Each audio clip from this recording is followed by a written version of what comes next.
क्या आपको पता है भारत का सबसे बड़ा साम्राज्य कौन सा था? मुगल? नहीं।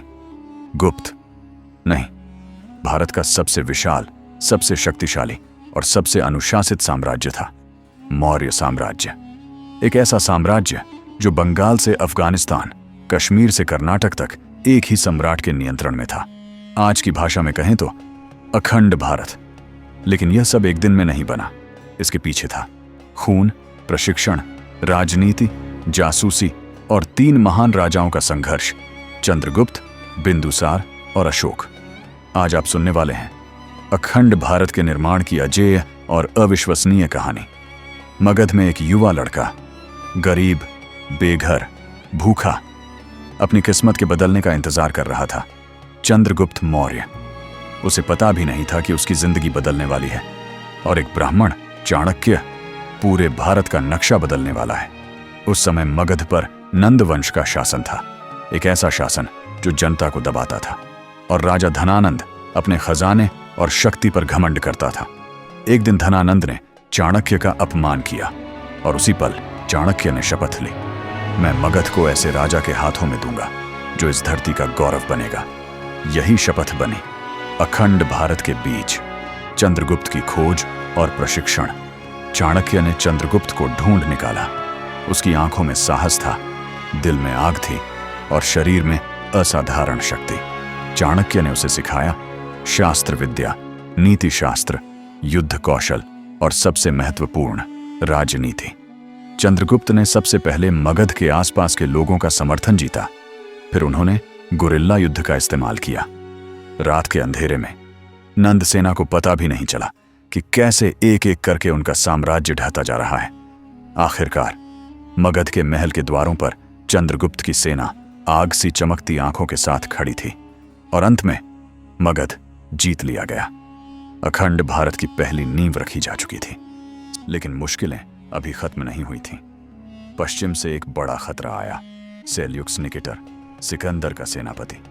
उसे लगा भारत कमजोर है, मगध में नया राजा आया है, अब तो आक्रमण आसान होगा। लेकिन वो गलत था। सिंधु नदी के किनारे भारतीय और ग्रीक सेनाएं आमने सामने थीं। बहुत जल्द सेल्यूक्स को समझ आ गया, चंद्रगुप्त एक साधारण राजा नहीं है। युद्ध के बाद दोनों के बीच संधि हुई। सेल्यूक्स ने विशाल इलाके सौंपे और बदले में चंद्रगुप्त ने दिए 500 युद्ध हाथी। यही हाथी बाद में ग्रीक युद्धों में इतने शक्तिशाली साबित हुए कि उनके बिना ग्रीक सेना अधूरी मानी जाने लगी। इस जीत के साथ भारत की सीमा अफगानिस्तान तक पहुंच गई। अखंड भारत की दूसरी बड़ी ईंट रख दी गई। बिंदुसार, दक्षिण का विजेता। चंद्रगुप्त के बाद सत्ता मिली उनके पुत्र बिंदुसार को। यूनानी ग्रंथों में उन्हें कहा गया शत्रुओं का संहारक। उनका लक्ष्य था दक्षिण को साम्राज्य में जोड़ना। उन्होंने 16 से अधिक दक्षिणी राज्यों को जीतकर साम्राज्य में शामिल किया। कर्नाटक, आंध्र, तमिल क्षेत्र, केरल के द्वार सब मौर्य साम्राज्य के अधीन आ गए। भारत का नक्शा पहली बार लगभग पूरे उपमहाद्वीप को कवर कर रहा था और बिंदुसार ने यह विरासत अपने पुत्र अशोक को सौंपी। अशोक वह राजा जिसने इतिहास बदल दिया। अशोक तेज, दृढ़ और निडर योद्धा थे, इतने सक्षम कि उनसे दरबार के लोग भी डरते थे। बिंदुसार ने उन्हें उज्जैन और तक्षशिला जैसे बड़े प्रदेशों की जिम्मेदारी दी।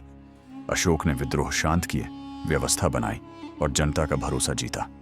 बिंदुसार की मृत्यु के बाद गद्दी की दौड़ शुरू हुई और राजनीतिक चतुराई व सामरिक कौशल से अशोक सम्राट बने।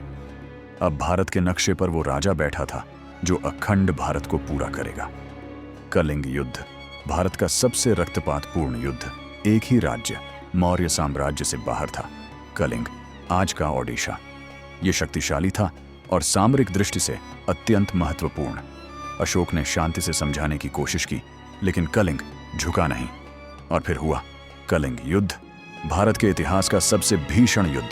लाखों मौतें, नदी का पानी लाल, चीखें, विनाश, बर्बादी। जब अशोक युद्ध भूमि पर पहुंचे, उन्होंने देखा लाशों के ढेर, पिछड़े हुए परिवार, रोते बच्चे। एक योद्धा का दिल टूट गया। यही पल अशोक को बदल गया। उन्होंने प्रण लिया, आज से कोई युद्ध नहीं, आज से केवल धर्म विजय। कलिंग जीता जा चुका था और इसके साथ अखंड भारत पूरा हुआ। अशोक का धर्मराज्य, वास्तविक अखंड भारत। अशोक ने पूरे साम्राज्य में अहिंसा, सत्य, सहिष्णुता और समानता का प्रचार किया। उन्होंने सड़कों का निर्माण करवाया, कुएं और विश्राम गृह बनवाए, अस्पतालों की स्थापना की, व्यापार मार्ग सुरक्षित किए, विश्वविद्यालयों को संरक्षण दिया और बौद्ध धर्म का संदेश एशिया भर में फैलाया। अशोक ने दिखाया कि सबसे बड़ा राष्ट्र तलवार से नहीं, नीति, अनुशासन और धर्म से बनता है। अंत, बट लेगेसी हमेशा रहती है।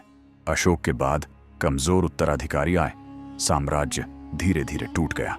लेकिन मौर्य काल ने भारत को एक ऐसी विरासत दी जिसे इतिहास कभी नहीं भूलेगा। एकता संभव है, अखंड भारत संभव है। 3 महापुरुष, एक महान सपना। चंद्रगुप्त ने नींव रखी, बिंदुसार ने साम्राज्य 300 ईसा पूर्व में स्थापित किया, बढ़ाया, अशोक ने इसे पूर्ण किया। इन तीनों ने मिलकर भारत के इतिहास की सबसे महान कहानी लिखी, अखंड भारत का निर्माण। अगर कहानी अच्छी लगी हो तो वीडियो को लाइक करें, दोस्तों के साथ शेयर करें और ऐसे ही और कहानियां सुनने के लिए चैनल को सब्सक्राइब जरूर करें।